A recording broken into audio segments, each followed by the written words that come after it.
Seven, 6, 5, 4, 3, 2, 1. You'll never have the sacred stone. Oh, this you crazy mother.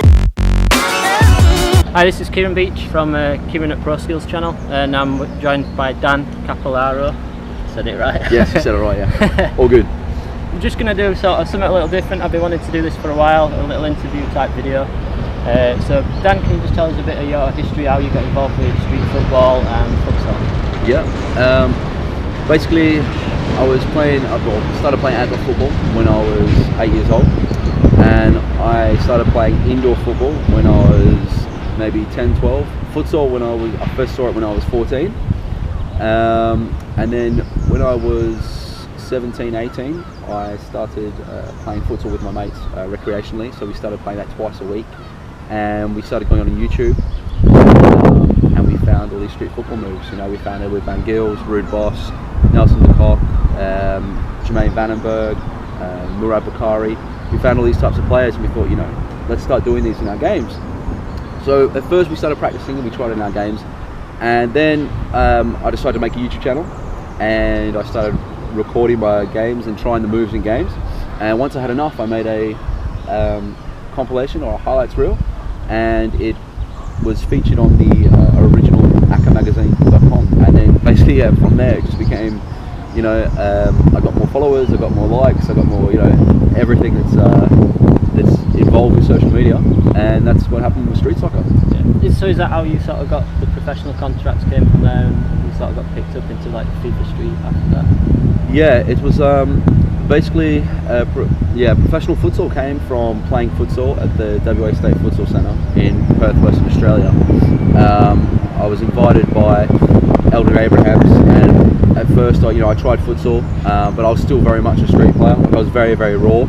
I went away to Holland, I came back, I started playing futsal at home again, and I was much more a developed or adept street player because of my time in Holland with Edward Van Gils and Masters of the Game. And then a good friend of mine, Diego Garcia, is a Brazilian futsal player in Perth. I was playing outdoor football with him, and he brought me back to futsal, and then from there, I started playing in the State League again. Went away to a tournament in Cairns in Western Australia, an international tournament, and I got the opportunity to go play in Argentina, and then FIFA Street happened, and it came out from basically Trickstar Football, which is a company in Melbourne. They run events much like yourself, Panna Pro Skills. They were contacted by EA if there's any Australian street footballers, so it was like right place, right time. FIFA Street happened, and then the rest was, you know, the story. Yeah. So you sort of, when we've been playing today, and you sort of mentioned a few things. You started sort of as a freestyle. So you started as a traditional footballer, and you started with freestyle. What piqued your first interest into street football? My first interest in street football would have been freestyle football. I found the ground moves and the futsal side of it, or the zaalvoetbal, like the hall football as they call it. I found that later. Basically, I found freestyle because I saw clips of Ronaldinho, and Ronaldinho was he's my favourite player. He's my favourite of all time, basically. I saw clips of him when he was like a lot younger. It was when he was at Gremio, and he was just doing around the world, and I was like, wow, I want to learn that. I could already catch the ball behind the back of my neck and other various things like foot stall and stuff like that, basic moves, you know, because the skills really they didn't come out onto the international stage until maybe Cristiano Ronaldo, Ronaldinho started playing in Europe. I had those basic skills, and then from that I went and found more and more the Nike adverts with Edgar Davids, Danielson, you know, the guys that were doing the moves in the cage, and it kind of progressed from there. What would you say so far has been your greatest achievement in your career? My greatest achievement? Yeah, difficult one. That is a hard one. I'm not sure. I don't see, I see them as achievements. I don't really see them as great achievements. Probably playing for Australia in the Pacific Cup, representing the Australian Futsal Association. That was good. All my achievements really are, or all the experiences, I should say. You know, I've enjoyed all of them. Playing in Spain and Barcelona, playing here in England, playing in Argentina. I think it's kind of like once I've done something, I want to try and find the next one, or I don't know. I like it to keep growing. It's kind of like an ever-evolving story, really, and I get to see different parts of the world, doing what I love. So what would be your recommendation for anyone wanting to get into football and freestyle street football?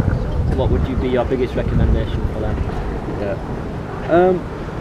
Basically, if you want to start out in street football,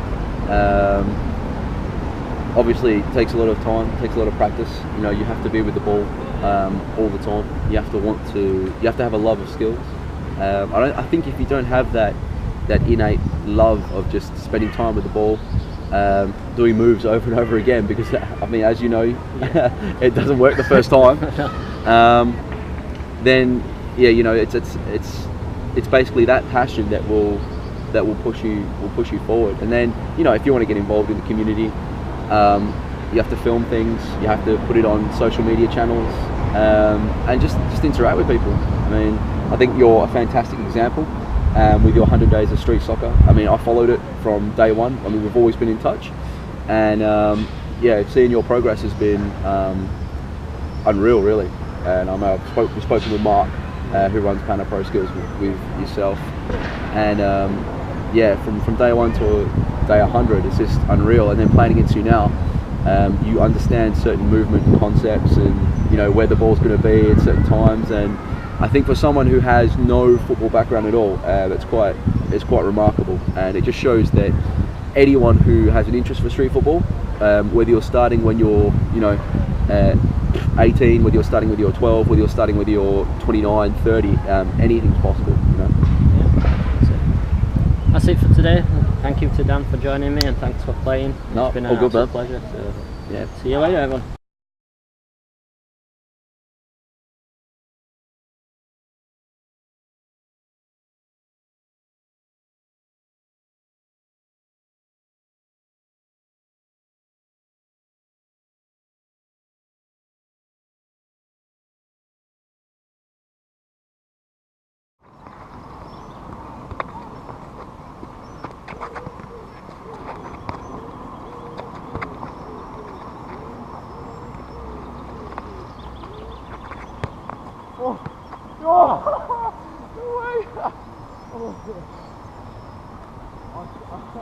I thought it was bouncing in. I was like, no way he's got that.